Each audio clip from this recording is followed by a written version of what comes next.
Federal judge weighs forcing USDA to pay SNAP benefits despite shutdown.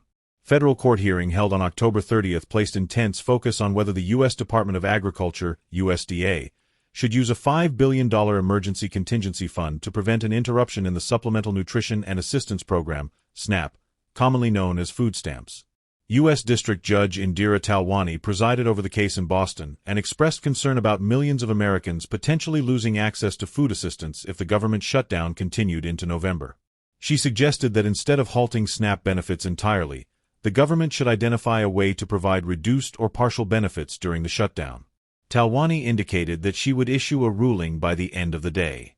SNAP is one of the largest federal social service programs in the United States, serving roughly 1 in every 8 Americans and costing approximately $100 billion annually. On October 10th, amid the ongoing government shutdown, the USDA notified states that it would not distribute SNAP benefits for November, citing lack of funding once current resources run out on November 1st.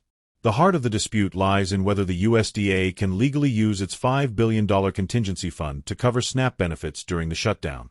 The agency argues that the emergency fund is earmarked for other programs, particularly those supporting school meals and the Women, Infants, and Children (WIC) program, which supplies infant formula and nutritional support for mothers and babies.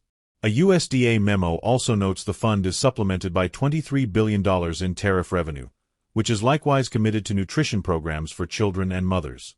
House Speaker Mike Johnson asserted that using the funds for SNAP during a shutdown would be illegal because the money was specifically appropriated for school meals and infant formula.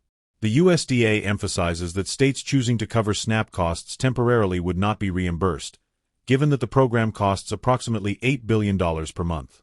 Some states, including Virginia, are planning temporary state-funded efforts to prevent residents from going hungry. 25 states have sued the federal government, insisting that the USDA has the authority and responsibility to use the contingency fund to maintain SNAP operations. They argue that cutting SNAP harms not only the tens of millions of low-income Americans who rely on it for food but also local businesses that depend on consumer spending through the program. Government lawyers counter that reallocating funds to SNAP during a shutdown would violate the Anti-Deficiency Act, which prohibits federal agencies from spending money without appropriations. Even if spending were allowed, they argue, the decision to tap the contingency fund lies exclusively with the USDA, not the courts or the states. Judge Talwani challenged that argument, questioning how the loss of food assistance for millions of people does not qualify as an emergency.